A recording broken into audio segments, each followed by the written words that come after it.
అనగా DC Malkajgiri office ముందు ధర్నా చేయడం జరిగింది.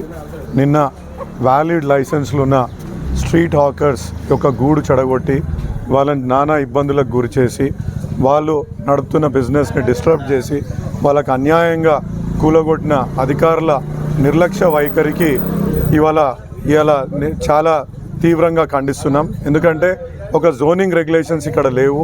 ఇలా స్ట్రీట్ వెండర్స్కి జోనింగ్ రెగ్యులేషన్స్ ఉండాల్సిన ఆవశ్యకత ఉంది, దాన్ని మర్చిపోయారు.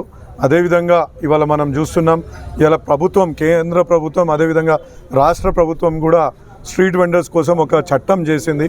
ఆ చట్టం ప్రకారంగా వాళ్ళకు పూర్తి రక్షణ కల్పించాల్సిన అవసరం అధికారుల పైన ఉంది. ఇవాళ మనం ముద్రా లోన్స్, అనేకమైన లోన్స్ని స్ట్రీట్ వెండర్స్కి ఇవ్వడం జరుగుతుంది.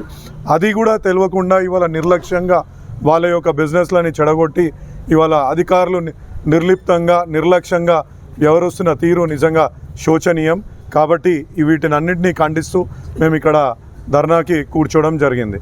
ఇవాళ అధికారులు జోనింగ్ రెగ్యులేషన్స్ పాటించకుండా, జోనింగ్ అంటే స్ట్రీట్ వెండర్స్కి red zone, amber zone, green zone అనే రెగ్యులేషన్స్ ఉండాలా, వీటిని కూడా చేయకపోవడం నిజంగా శోచనీయం. అదేవిధంగా ఇవాళ ప్రతి ఒక్క విషయాన్ని, ఒక బేసిక్ హ్యూమన్ రైట్స్ని కూడా వయలేట్ చేస్తూ వాళ్ళకి అమ్ముకోకపోతే ఇవాళ రాత్రి పూట గడవదని తెలిసి కూడా ఇవాళ సెలెక్టివ్గా వీటిని అన్నిటిపైన మీద కూడా టార్గెట్ చేసుకోవడం నిజంగా విడ్డూరం. మీరు చూస్తున్నారు, ఇక్కడ వాళ్ళకు జిహెచ్ఎంసి జారీ చేసిన స్ట్రీట్ వెండింగ్ లైసెన్సెస్లు కూడా వాళ్ళందరికీ కూడా ఉన్నాయి. వాటిని అన్నింటినీ కూడా ఏమీ ఎంక్వైరీ చేయకుండా, కనీసం నోటీస్ కూడా ఇవ్వకుండా ఈ విధంగా చేయడం నిజంగా చట్ట వ్యతిరేక చర్యలకు పాటుపడుతున్నారు. దానికి పోలీసులు కూడా సహకరించినందుకు నాకు చాలా విడ్డూరంగా అనిపిస్తుంది.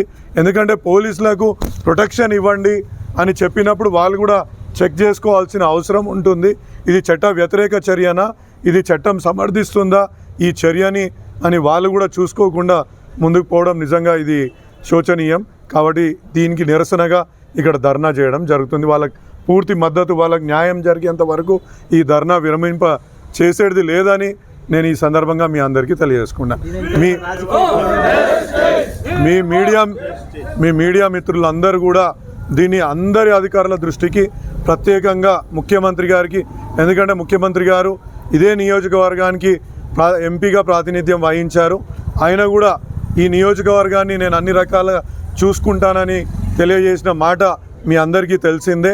అటువంటి ఏరియాలో ఇవాళ పేదలకు గూడు చెడగొట్టిన సందర్భాన్ని మీరు చూస్తున్నారు. కాబట్టి అందరి అధికారుల దృష్టికి, ప్రభుత్వ పెద్దల దృష్టికి దీన్ని తీసుకెళ్లాల్సిన అవసరం ఎంతైనా ఉందనేసి ఈ సందర్భంగా మీడియా మిత్రులందరినీ కూడా కోరడం జరిగింది. Thank you.